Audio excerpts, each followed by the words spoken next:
Hi and welcome back to my channel. Today I'm going to set up my Samsung Galaxy Z Flip 4 phone and I'll show you how to customize your Android home screen and make it aesthetic. And you can use these tips to customize your other Android devices as well, and I'll also be customizing my Samsung Galaxy tablet.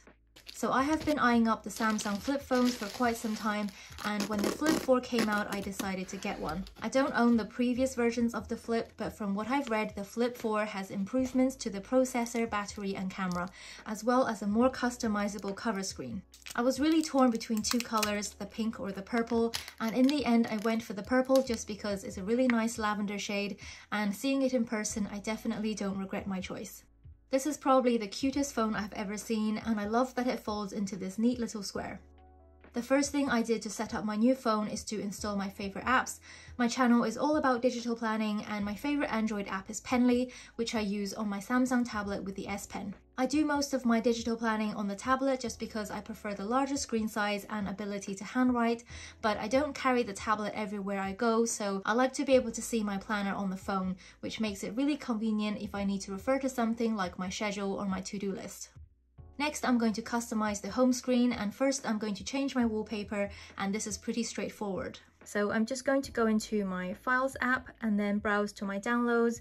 So this is where I've saved my images, and I'm just going to browse to them, and in this folder I've got these different ones that I've made, and I'm going to choose this purple one to match the phone, and then tap on the three dots at the bottom here and then tap on Set as Wallpaper, and I'm going to set it on the home and lock screens. So tap on Set, and then it prompts you to choose a palette based on the colors from your wallpaper. So I'm just going to choose one and then tap on Apply. Next, I'm going to add some widgets, and the app I'm using is called Simple Photo Widget, and this is a free app. And then you can long press on the screen, tap on Widgets and browse to your app. So here's Simple Photo Widget, and then tap on any of these and tap on Add. And then tap on Photos, Photo Source, and just browse to where your file is, and I'm going to use this widget here, and then tap on Select and Create. And you can see that this is not the dimensions I want, so you can long press on it and then drag these blue handles out and resize it to the dimensions you want. And then I'm just going to long press and move this to my first screen. Next, I'm adding another widget using the same method. You can make widgets from any images or photos, and if you like this one that I'm using, you can find this in my shop linked in the description.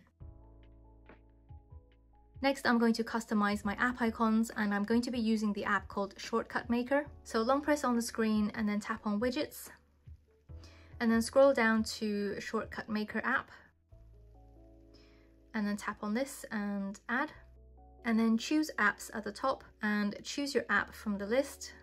So I'm going to add Penly app, and then tap the icon and choose your image from the gallery. And then I'm just going to extend the crop area out so I see more of the border. And then tap on the plus icon at the top and tap on Style, and you have these different options here. I'm going to choose this one with the rounded corners. And then tap on the plus icon and tap on Create Shortcut. Repeat these steps for each app that you want on your home screen. It might seem complicated, but once you know how to do one, it's really easy to do them all.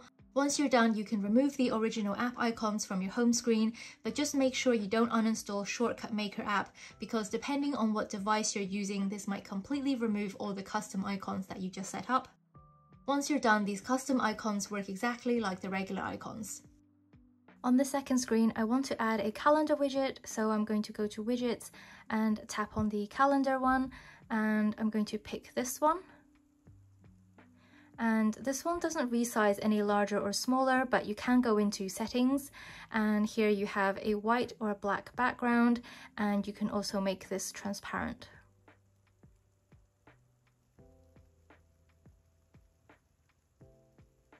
Next, I'm going to add a clock widget, and I'm using the clock app here. So you can pick from these different styles. So I'm going to pick this one, and you can long press on this and make this smaller. If you've lost your search bar, you can add it back by long pressing on the screen, tap on Widgets and search for Google search. And add this back. Next, I'm going to customize the cover screen. This is what I have at the moment. To customize the cover screen, go to Settings, and in the search bar, type in Cover and tap on Cover Screen, and then tap on Clock Style, and I'm just going to choose this one here. And you can tap on Clock Background Image at the bottom and choose from Gallery, and this allows you to pick any of your images and set this as your clock background. So tap on Done, and you can also pinch to zoom in or out and move this around the screen, and then tap on Confirm. And you can also tap Customize and change the color of the text. So I'm just going to change this to white, and then tap on Done and tap on Done again.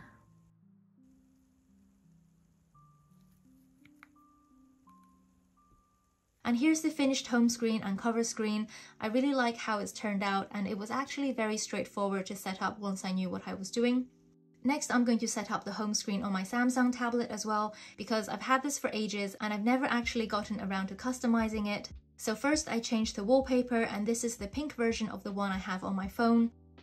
Once again, I used Simple Photo Widget app to add the image widgets, and this process is identical to what I showed you earlier on the phone. I used Shortcut Maker app for the custom app icons again, and apart from having to use the app in portrait orientation, everything else is the same. I didn't like the default clock widgets on my phone, so I went and found this clock widget app that's very similar to the one I used earlier on the phone. A lot of the designs are premium, but this one I picked is free. On the second home screen, I added this reminders widget, which allows you to set up reminders and display them on the widget. Then I added this Gmail widget, which lets you choose from your email accounts, and it displays the emails in your inbox. I also added the Chrome search bar so I can access Google directly from my home screen. And the last widget I added is the weather widget, which displays the weather in your current location. I had some spare space on the home screen, so I filled up the remaining space with apps. If you like to use your tablet in both portrait and landscape orientations, just make sure the widgets look good both ways when you rotate your screen, because it doesn't let you have different layouts for each. Here's how the finished home screens look on my tablet, and I went for a pink theme this time. I'm really happy with how this turned out. I think it's cute but also functional and didn't take too long to set up. Give me a thumbs up if you found this video useful, and subscribe to my channel for digital planning videos, tips and tutorials. Check out my other videos in the meantime. Thanks for watching!